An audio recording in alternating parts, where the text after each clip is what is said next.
Hey guys, welcome to Eclipse Education. तो आज हम लोग बात करने वाले हैं बीपीएससी एईडीओ के बारे में। हालांकि इसका एग्जाम डेट वो कंफर्म हो गया है, अप्रैल 2026 में इसका एग्जाम होगा। और उससे रिलेटेड कई सारे दोस्तों को, कई सारे स्टूडेंट्स को परेशानी हो रही कि इसकी तैयारी हम लोग बेहतर तरीके से कैसे कर पाए। क्योंकि ये एग्जाम बीपीएससी पहली बार कंडक्ट करवा रही है, तो बहुत सारे दोस्तों और स्टूडेंट को ये परेशानी हो रही है कि उनके सामने किसी तरीके का कोई स्ट्रैटेजी नहीं है, कोई बेहतर स्ट्रैटेजी नहीं है। वो दिशाहीन है, वो लोग बस पढ़ रहे हैं, उनको समझ में नहीं आ रहा है कि कैसे इस चीज को हम लोग बेहतर तरीके से इंप्लीमेंट कर सकते हैं। तो आज की वीडियो में मैं यही डिस्कस करने वाला हूं कि आप लोग अपनी तैयारी को बेहतर तरीके से कैसे बना सकते हैं। तो जो स्ट्रैटेजी मैं डिस्कस करने वाला हूं उसमें बहुत सारे फैक्टर्स हैं, उसको डिस्कस करूंगा। आप लोग वीडियो के एंड तक बने रहिएगा। मेरा नाम है अभिषेक, इक्लिप्स एजुकेशन में आपका स्वागत है। सबसे पहले हम लोग एग्जाम का थोड़ा सा बेसिक फैक्ट्स जो है वो देख लेते हैं। चूंकि इसका एग्जाम डेट 14 से 21 अप्रैल को निर्धारित है। पदों की संख्या 935 है और कितने कैंडिडेट्स ने अभी तक इसको अप्लाई किया है। चूंकि ये फॉर्म दोबारा से रीओपन हुआ था, तो इसीलिए इसमें जो एप्लीकेंट्स हैं उनकी संख्या बढ़ गई है। तो ये डेटा है, लगभग 12 लाख कैंडिडेट ने इसको अप्लाई किया। और सबसे जरूरी चीज, ये एग्जाम पैटर्न, ये वनडे एग्जाम है। देखिए, ये वनडे एग्जाम कहने का मतलब कि एक ही दिन एक ही एग्जाम आप दीजिएगा और उसी में सारा कुछ मेरिट, कट ऑफ सब उसी बेसिस पे होगा, सिलेक्शन भी उसी बेसिस पे होगा। तो ये देखिए आपके लिए क्यों महत्वपूर्ण हो जाता है, क्योंकि जिस एग्जाम में मल्टीपल स्टेजेस होते हैं तो उसमें पीटी क्वालिफाइंग नेचर के होते हैं। बाकी जो बचा हुआ कसर है, लोग सोचते हैं कि चलो भैया पीटी हम क्वालिफाई कर लेते हैं, बाकी मेंस में उसको कंपनसेट कर देंगे। कंपनसेट करने का मतलब कि उसमें हम भरपाई कर देंगे, उसमें हम बेहतर मार्क्स लाएंगे। लेकिन यहाँ ये मौका तो आपको मिलेगा नहीं। एक ही दिन का एग्जाम है, उसी में आपको सब कुछ कर लेना है। तो चलिए एक नजर डाल लेते हैं कि इसमें कौन कौन से पेपर होंगे। तो इसमें बेसिकली 3 पेपर का एग्जाम होगा, पेपर 1, 2, 3। पेपर 1 जो है ये क्वालिफाइंग इन नेचर है, बेसिकली लैंग्वेज पेपर का होगा, इंग्लिश और हिंदी। ये सभी चीज आप लोग को पता है, एक बार मैं फिर से रिकॉल कर देता हूं। तो ये इसमें आपको दोनों पेपर में से 30% आपको लाना है क्वालिफाई करने के लिए। ऑब्जेक्टिव नेचर का एग्जाम होगा, तीनों पेपर ऑब्जेक्टिव नेचर के रहेंगे। और जो मेरिट लिस्ट आपका बनेगा ये 2 पेपर पे, पेपर 2 और पेपर 3। पेपर 2 है आपका जीएस का और पेपर 3 है जनरल एप्टीट्यूड यानी मैथ और रीजनिंग का। 100 क्वेश्चन दोनों में से पूछे जाएंगे। 2 घंटे का एग्जाम होगा और ये 100 मार्क्स का होगा। यहाँ आपको ध्यान देना है, -1/3 है, यानी तीनों पेपर में निगेटिव मार्किंग रहेगा। और जैसा कि मैंने बताया, मेरिट लिस्ट आपका बनेगा जनरल स्टडीज यानी पेपर 2 और जनरल एप्टीट्यूड पेपर 3 में। तो एक नजर डाल लेते हैं हम लोग जनरल स्टडीज के सिलेबस पे। इसमें टोटल 100 क्वेश्चन पूछे जाएंगे 100 मार्क्स के। ये सिलेबस सिमिलर है जो बीपीएससी सीसीई में पूछता है। सीसीई यानी कंबाइंड कॉम्पिटिटिव एग्जामिनेशन। तो जनरल स्टडीज में जो सिलेबस रहता है वही है। जनरल साइंस और स्टैटिक पोर्शन जैसे आपका history, economy, geography, polity, Indian national movement, ये थोड़ा सा इलाबरेट करके यहाँ दिया गया है। और साथ में बिहार स्पेशल, तो बिहार का हिस्ट्री, ज्योग्राफी, इकोनॉमी और उसको फ्रीडम स्ट्रगल से कुछ खास वहां पे पूछा जाएगा। फिर जनरल एप्टीट्यूड, ये भी 100 क्वेश्चन रहेंगे, इसमें 100 मार्क्स के पूछे जाएंगे। एक रीजनिंग रहेगा और दूसरी तरफ मैथ। तो रीजनिंग का ये सिलेबस है और ये मैथ का सिलेबस है। अब देखिए क्वेश्चन की संख्या क्या होगी, अब वो तो एग्जाम होने के बाद ही पता चलता है। क्योंकि 100 क्वेश्चन पूछे जाएंगे तो हो सकता है कि 50-50 क्वेश्चन दोनों से पूछे जाए, या फिर हो सकता है किसी एक पोर्शन से 75 क्वेश्चन पूछे जाए, किसी से 25 क्वेश्चन। तो खैर ये तो बात की बात है, जब एग्जाम होगा तब हम लोग देखेंगे। लेकिन अभी हम लोग ये मान के चल रहे हैं कि दोनों से 50-50 क्वेश्चन पूछे जाएंगे। अब जो बातें मैं बताने वाला हूं उसको थोड़ा सा आप लोग गौर करिएगा। जो एईडीओ एग्जाम होने वाला है इसके लिए 2 लोग तैयारी करते हैं। सबसे पहले तो स्टूडेंट्स होंगे, कैंडिडेट्स हो गए जिन लोगों ने इसको अप्लाई किया है, और दूसरा आयोग। चूंकि ये बीपीएससी कंडक्ट करवा रही है तो हम लोग बीपीएससी के संदर्भ में बात करेंगे। अब वो कैसी तैयारी करेगी, तो एग्जाम करवाना वो तैयारी नहीं होता, बल्कि वो स्ट्रैटेजी कौन सा अपना रहे हैं। तो ज्यादा से ज्यादा वो रिजेक्शन पे ध्यान देंगे, मतलब कि कौन कौन तरीका से कैंडिडेट को रिजेक्ट किया जा सकता है, उस चीज की तैयारी करेंगे। रिजेक्ट करने का वो क्या तरीका अपनाएंगे, तो क्वेश्चन का स्वरूप को बदलेंगे। और वही स्टूडेंट किस चीज के लिए तैयारी करता है, किस चीज पे ज्यादा फोकस करता है, तो सिलेक्शन पे ज्यादा से ज्यादा सिलेक्शन के वो तरीके अपनाएंगे, मतलब वो अपनी पढ़ाई को बेहतर बनाएंगे। तो आयोग किस तरीके से वो रिजेक्शन पे ध्यान देती है, जैसे कि क्वेश्चन के पैटर्न को वो चेंज करेंगे, यानी क्वेश्चन का पूछने का स्वरूप चेंज करेंगे। अब इंडियन हिस्ट्री है तो हिस्ट्री में जो हुआ है, जो इवेंट्स हुए हैं उसको तो वो बदल नहीं देंगे। ज्योग्राफी जो चीज है, इंडिया का जो लोकेशन है, बिहार का लोकेशन है, उसको तो बदला नहीं जा सकता, बल्कि वो सवाल पूछने का तरीका वो बदल देंगे। जैसा कि आप लोग 2-3 साल से देख रहे हैं, अगर एग्जाम को आप लोग गौर से देखिएगा तो क्वेश्चन का पैटर्न बस चेंज हो रहा है। और साथ में पीवाईक्यू से बहुत ज्यादा इनका कुछ लेना देना नहीं रहता। पिछले 2-3 साल से जो भी एग्जाम हो रहे हैं, आप ये देखिए कि पीवाईक्यू यानी प्रीवियस ईयर क्वेश्चंस जो रहता है, पैटर्न रहता है, उसके स्वरूप आपको बदले हुए दिखेंगे। आगे हम लोग कुछ क्वेश्चंस डिस्कस करने वाले हैं जो रेगुलर एग्जाम होते हैं, उसमें कैसे उसका पैटर्न चेंज हुआ है, और PYQ से उसका कोई लेना देना नहीं रहता। तो देखिए आयोग ये क्वेश्चन नहीं ना पूछेगी, उन्होंने सिलेबस दे दिया, अब उन्होंने ये तो नहीं बोला कि आप ये बुक पढ़ के आइए हम उसी में से क्वेश्चन पूछेंगे। वो तो बस सिलेबस दे रहे हैं, आप उससे रिलेटेड आपको जो भी पढ़ना है आप पढ़िए, क्वेश्चन हम उसी से पूछेंगे। और स्टूडेंट को भी वही चीज तैयार करना चाहिए। तो स्टूडेंट क्या करेंगे, अपने अप्रोच को बदलेंगे, किस तरीके से वो पढ़ाई कर रहे हैं अभी ट्रेडिशनल मेथड से जो हमेशा से फॉलो करते आ रहे हैं। मोस्टली स्टूडेंट क्या है, उनका सिलेक्शन क्यों नहीं हो पा रहा है, वो लोग क्या कर रहे हैं कि वन लाइनर बुक को फॉलो कर रहे हैं। उनको लगता है कि भैया इतना पढ़ लेंगे, हमें थोड़ी PhD करना। तो ऐसा नहीं है कि आपको PhD करना, लेकिन हाँ जिस चीज के बारे में आप पढ़ रहे हैं, जो सिलेबस आपका दिया गया है उसके बारे में आपको संपूर्ण जानकारी होना चाहिए। चलिए कुछ क्वेश्चंस को डिस्कस कर लेते हैं, उसके बाद आपको थोड़ा सा आइडिया मिल जाएगा। तो एक बार हम लोग कंपटीशन में नजर डाल लेते हैं। जैसे कि हमने बताया कि पोस्ट जो है वो 935 है AEDO में, और लगभग 12 लाख कैंडिडेट ने अप्लाई किया। तो आप देखिए एक सीट के लिए लगभग 1283 कैंडिडेट फाइट कर रहे हैं। तो सोचिए कंपटीशन का लेवल क्या होगा। अब उसमें क्वेश्चन के स्वरूप तो बदलेंगे ही। अगर इजी रहेगा तो ये 1200 में से 1100 या 1000 कैंडिडेट क्वालिफाई कर जाएंगे। सीट है मात्र 935। तो आप समझिए कि किस तरीके का क्वेश्चन होगा। अब देखिए हाल ही के दिनों में जो BPSC द्वारा एग्जाम कंडक्ट करवाया गया है, और ये रेगुलर एग्जाम है, उसके नेचर आप देखिए। जैसे BPSC LDC मेंस का एग्जाम हुआ था सितंबर 2025 में, उसके क्वेश्चंस का नेचर आप देखिए। ये सिंपल टॉपिक है, जैसे कि एंशिएंट हिस्ट्री से है, बौद्ध ग्रंथ से रिलेटेड, बौद्ध ग्रंथ विनय पिटक के संबंध में यहाँ 4 स्टेटमेंट दिए गए हैं, हमें बताना है कौन सा स्टेटमेंट सही है। तो यहाँ देखिए क्वेश्चन को अगर आप देखिएगा तो ये पहली नजर में आप अगर इसको पढ़ते हैं तो वो आपको आसान लगेगा, लेकिन जब आप इसको सॉल्व करने जाते हैं एक एग्जामिनेशन हॉल में बैठे हुए, तब देखिए ये कितना टिपिकल क्वेश्चन है। ये स्टेटमेंट दिया गया है और नीचे हमें कॉम्बिनेशन में बताना है। ऐसा नहीं कि ये चारों में से कौन सा स्टेटमेंट सही है, ये कॉम्बिनेशन में दे रहे हैं। क्या 3 और 1 सही है, 2 और 4 सही है, 1 और 3 सही है, या फिर चारों के चारों स्टेटमेंट सही है। ये सिंपल एक इंडियन हिस्ट्री से ये सवाल है।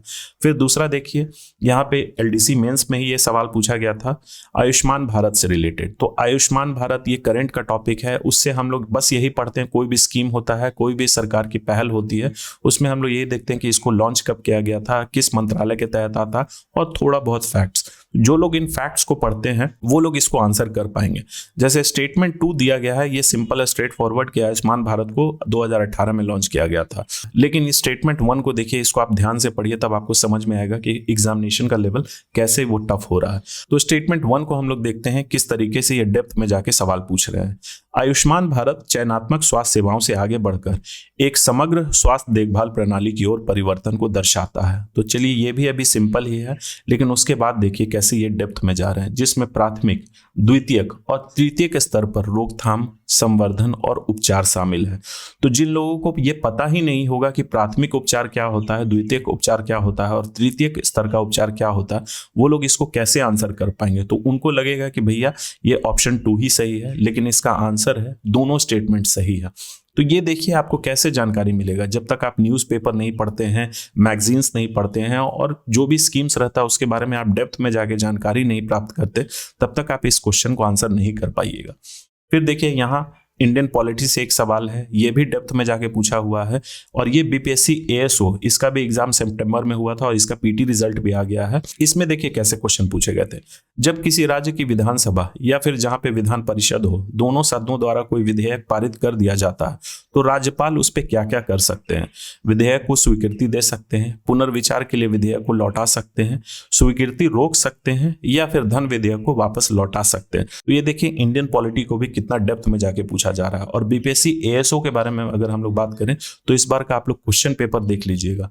ASO रेगुलर एग्जाम होता है, हर साल इसका वैकेंसी आता है BPSC की तरफ से। जो BPSC ASO है, पहले ये असिस्टेंट नाम से आता था, लेकिन अब इसका नाम ASO हो गया है। तो ये पिछले 3 बार 4 बार से सेम ही पैटर्न को फॉलो कर रहे थे। कोई भी प्रीवियस ईयर बुक उठा के आप बना लीजिए अच्छे तरीके से, तब आपका वो PT क्वालिफाई हो जाता था। लेकिन मेंस में थोड़ा सा पैटर्न वो बदल देते थे, लेकिन इस बार इन्होंने PT में ही पैटर्न बदल दिया। प्रीवियस ईयर से ऐसा कुछ इनका खास संबंध था नहीं, बहुत कम ही, बहुत ही 5-10 क्वेश्चन। अब 100 क्वेश्चन में से अगर वो 10 क्वेश्चन रिपीटेड रहता है या फिर प्रीवियस ईयर से रहता है तो उसको कोई आप अचीवमेंट नहीं बोलते हैं। आप लोग देखिएगा पेपर कितना टफ था। फिर दूसरा क्वेश्चन हम लोग देखते हैं, ये देखिए बजट से है, ये भी करंट से रिलेटेड है। तो बजट से हम लोग यूजुअली क्या पढ़ते हैं कि कितना का बजट प्रेजेंट किया गया, कितना लाख करोड़ का बजट प्रेजेंट किया गया, क्या जीडीपी का ग्रोथ है, यही सब चीज बेसिक फैक्ट्स हम लोग देखते हैं। लेकिन यहाँ पे देखिए किस तरीके से सवाल पूछा गया है, ये भी बीपीएससी एएसओ में ही पूछा गया था कि एमएसएमई का क्लासिफिकेशन हुआ है, नया क्लासिफिकेशन हुआ है यूनियन बजट 2025 में। तो हमें बताना है इस नए क्लासिफिकेशन में, एमएसएमई मतलब होता है माइक्रो स्मॉल और मीडियम एंटरप्राइजेस, तो हमें बताना है कि इन तीनों क्लासिफिकेशन में से कौन सा सही है। और यहाँ कॉम्बिनेशन में दिया गया है, क्या ए और बी सही है, बी एंड सी सही है, या फिर ए एंड सी सही है, या तीनों सही है। तो ये देखिए एमएसएमई का कोई भी इंडस्ट्री का क्लासिफिकेशन किस बेसिस पे होता है, कैसे हम लोग बोल सकते हैं कि कोई भी इंडस्ट्री वो माइक्रो है या फिर मीडियम है या फिर स्मॉल है। तो उसमें दो क्राइटेरिया देखा जाता है, एक इन्वेस्टमेंट कि उस इंडस्ट्री में कितना पैसा लगाया गया है, कितना इन्वेस्टमेंट किया गया है, और दूसरा टर्नओवर यानी कि वो सालाना कितना पैसा टर्नओवर करता है। तो माइक्रो के लिए क्या क्राइटेरिया है कि 2.5 करोड़ से वो कम या फिर उसके बराबर होना चाहिए इन्वेस्टमेंट, और उसका सालाना टर्नओवर 10 करोड़ से कम या फिर उसके बराबर होना चाहिए। तो ये जब तक आपको पता नहीं होगा, ये एमएसएमई का क्लासिफिकेशन हर साल चेंज होता है। कई बार ये इसमें चेंजेस नहीं होते हैं, लेकिन उसको डेटा तो प्रेजेंट किया जाता है कि इसमें हम किसी तरीके का कोई चेंजेस नहीं कर रहे हैं। तो यहाँ से आपको समझ में आ गया होगा कि क्वेश्चन का स्वरूप कैसे बदल रहे हैं, कैसे कोई आयोग रिजेक्शन पे ज्यादा से ज्यादा वो फोकस कर रही है। अब इस बदलते स्वरूप को जो कि आयोग दिन भर दिन अपनाते जा रही है, उसको टैकल करने के लिए हम लोग अपनी तैयारी कैसे करें, उसके लिए हम लोग एक अलग स्ट्रैटेजी अपनाएंगे। वही स्ट्रैटेजी मैं यहाँ डिस्कस करने वाला हूँ। कोई भी एक सक्सेसफुल स्टूडेंट या फिर एस्पिरेंट इन्हीं स्ट्रैटेजी को अपनाता है। कंसेप्ट को सबसे पहले आप क्लियर रखिए। तो कंसेप्ट को क्लियर करने का मतलब है कि आप एनसीईआरटी बुक्स को फॉलो करिए। अब लोग ये सोचते होंगे कि 2 महीना में हम लोग एनसीईआरटी बुक्स कैसे फॉलो कर सकते हैं। तो बहुत सारे ऐसे स्टूडेंट हैं जिन्होंने एनसीईआरटी बुक्स पढ़ा है या फिर रेफरेंस बुक पढ़ा है, लेकिन मोस्टली स्टूडेंट ऐसे हैं जो इस पहली बार इसको अप्लाई कर रहे हैं या फिर उन्होंने अपनी एग्जामिनेशन जर्नी को अभी स्टार्ट ही किया है। तो वो देखिए डायरेक्शन लेस है, और आप अपनी तैयारी को खराब मत करिए कि आप वन लाइनर बुक से पढ़ना शुरू करिए, क्योंकि वन लाइनर बुक होता है रिवीजन के लिए और वो प्रैक्टिस के लिए, वो किसी एग्जाम की तैयारी के लिए नहीं होता। वो उसका भी एक वो बुक अगर निकाला गया तो उसका उद्देश्य अलग है। लेकिन अगर आपको ये सिलेबस को कवर करना है तो आपको अपना कंसेप्ट को क्लियर रखना होगा। एनसीईआरटी बुक सबसे बेस्ट है। फिर रेगुलर मॉक्स अटेंड करिए। अब रेगुलर मॉक्स आप कैसे अटेंड करिएगा? मॉक्स कहने का मतलब ये नहीं कि 100 क्वेश्चन आप कहीं से भी उठा के बना लीजिए। जब आपका कंसेप्ट ही क्लियर नहीं है तो आप मॉक्स देके कोई फायदा नहीं होने वाला। यहाँ मैंने लिखा है टॉपिक वाइज विथ रिवीजन। तो जो भी आप टॉपिक पढ़ रहे हैं, सपोज करिए कि इंडियन हिस्ट्री में आपने पढ़ा सिंधु घाटी सभ्यता, उसके बारे में उस टॉपिक से रिलेटेड जो भी क्वेश्चन होता है, जो भी सोर्सेज आपको मिलता है, उसको आप सॉल्व कर लीजिए।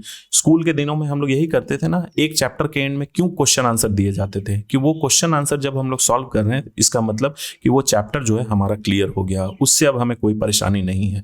और रिवीजन आप जरूर करिए। ऐसा नहीं कि आपने एक बार पढ़ लिया वो आपको आजीवन याद रहेगा। आपको रिवीजन भी करना जरूरी है, 2 बार 3 बार जितना बार हो सके। पहली बार हो सकता है कोई टॉपिक को पढ़ने में आपको 1 दिन लगेगा, लेकिन रिवीजन करने में वो 1 घंटा ही लगेगा। तो ये चीज आप जरूर करिए।